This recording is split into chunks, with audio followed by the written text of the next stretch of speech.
Dan Tuhan tidak akan berkurangan kuasanya kalau kita tak nak ikutkan, tetapi untuk maslahat kita di dunia dan juga di akhirat nanti. Jadi untuk hidup seperti mana perintah Allah, berdasarkan panduan daripada Allah. Itu sebab sepanjang zaman Allah Ta'ala kirimkan Nuh, Idris, Hud, Saleh, Ibrahim, Ismail, Musa untuk menjadi perantara kepada manusia, menyampaikan bagaimana cara terbaik untuk mereka hidup. Dan penutup segala Nabi itulah Nabi Muhammad SAW. Dan Nabi Muhammad membawa Al-Quran dan juga penafsiran kepada Al-Quran, iaitu sunnah Rasulullah SAW.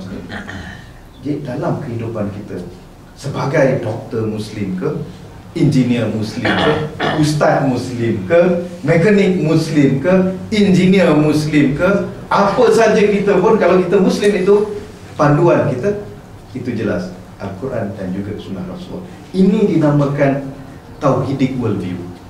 Jadi apa saja yang kita lakukan, inilah panduan kita. Suatu bagi orang bukan Islam nak faham, dia tak boleh lihat terpisah-pisah. Dia kata, kenapa kau pakai tudung?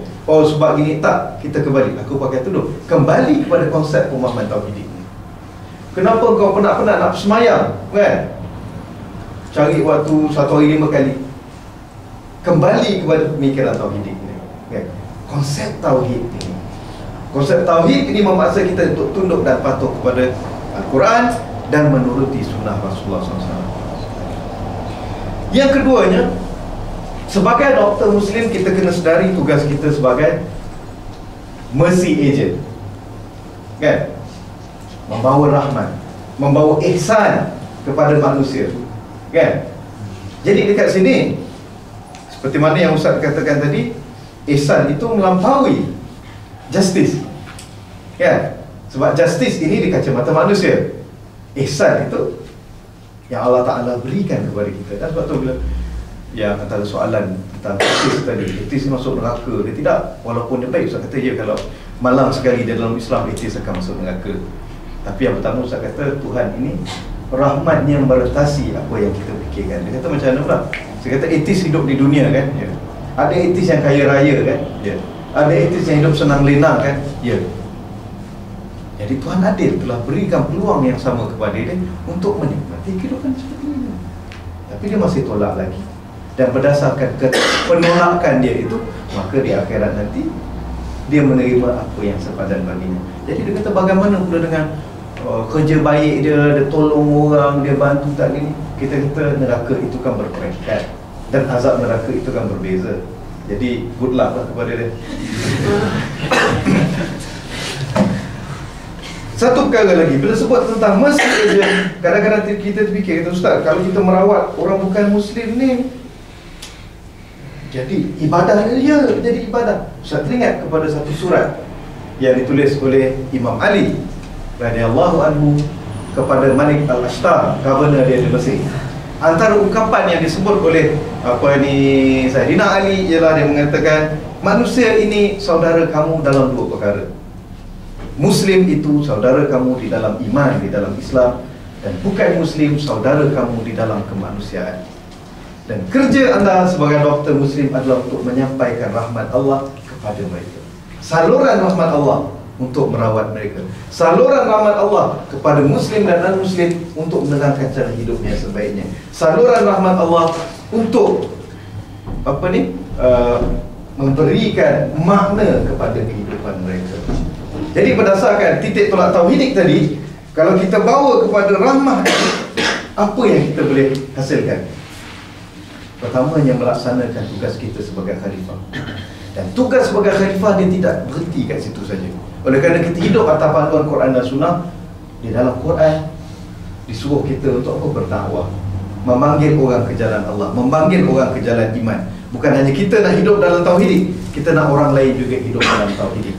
Dan peluang anda sebagai doktor Muslim lebih besar untuk menyampaikan rahmat Allah kepada manusia, saluran rahmat Allah dan juga saluran hidayah Allah kepada manusia. Boleh ikut sekat ni? Doktor, pakcik sakit kan, tengok orang sakit, kata pakcik nak mati, dia baik solat, bertaubat. Oi, dia dengar cakap doktor mari usap saya tu, cakap nak mati pakcik, kena taubat. Dia tak kisah sangat. Doktor, dia nak injek, bismillahirrahmanirrahim, kan? Aku rasa kan, bagi obat nak makan ubat kita kena baca bismillah, kita kena banyakkan doa.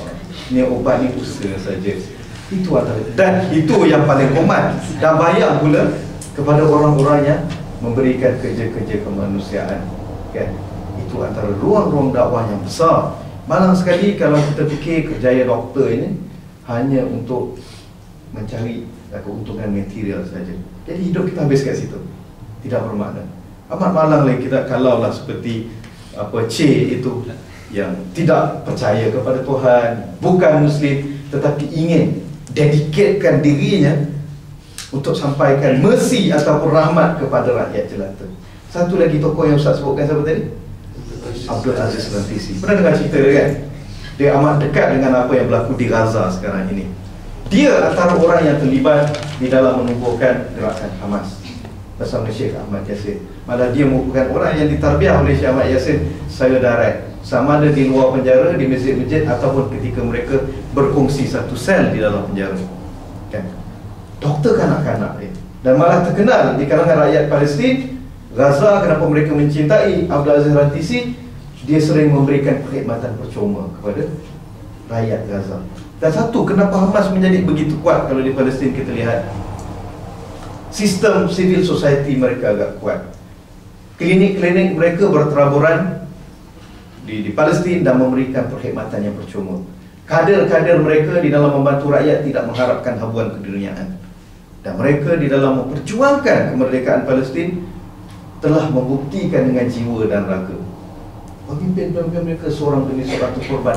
Hatta Syekh Ahmad Yassin yang lumpur itu sekalipun, kan, yang lumpuh, tak boleh bergerak kaki, tangan pun tak boleh bergerak, itu pun mereka telah korbankan di jalan Allah semata-mata untuk apa? Memperjuangkan nasib ummah, memerdekakan Masjid Al-Aqsa dan memerdekakan bumi Palestin. Dr. Abdul Aziz Rantisi begitu juga.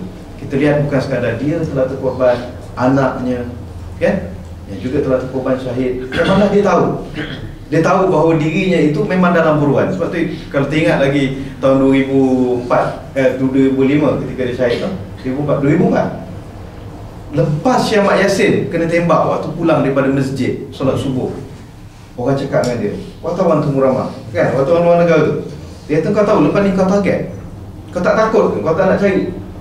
Kata dia apa? Dia kata, ingat kata-kata hikmah dia, dia kata mati, semua orang akan mati, sama ada mati sakit jantung, mati kat rumah, ataupun mati kena tembak. Dan kalau dia beri peluang pada aku sama ada mati sakit jantung, if I'm being given to choose between die because of cardiac arrest and being and by Apache, I choose to be by Apache.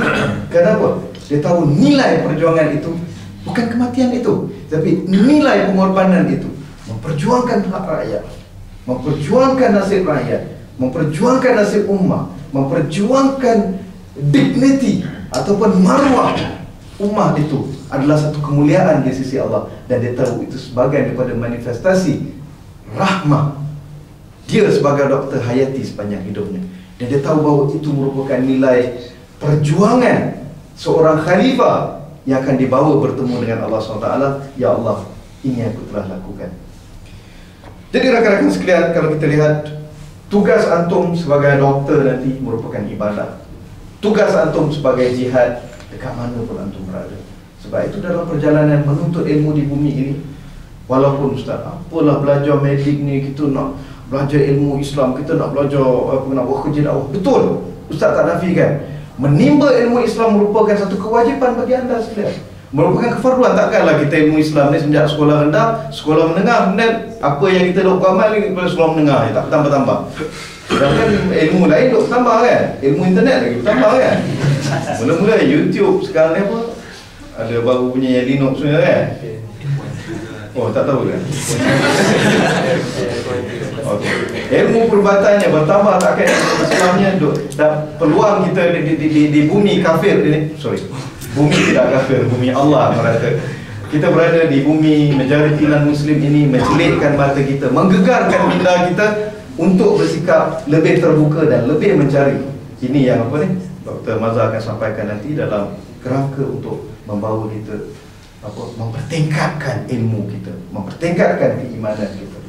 Jadi rakan-rakan sekalian, bukan sekadar itu saja. Ya, penting. Tingkatkan ilmu Islam penting. Tingkatkan usaha-usaha aktivisme dakwah itu penting.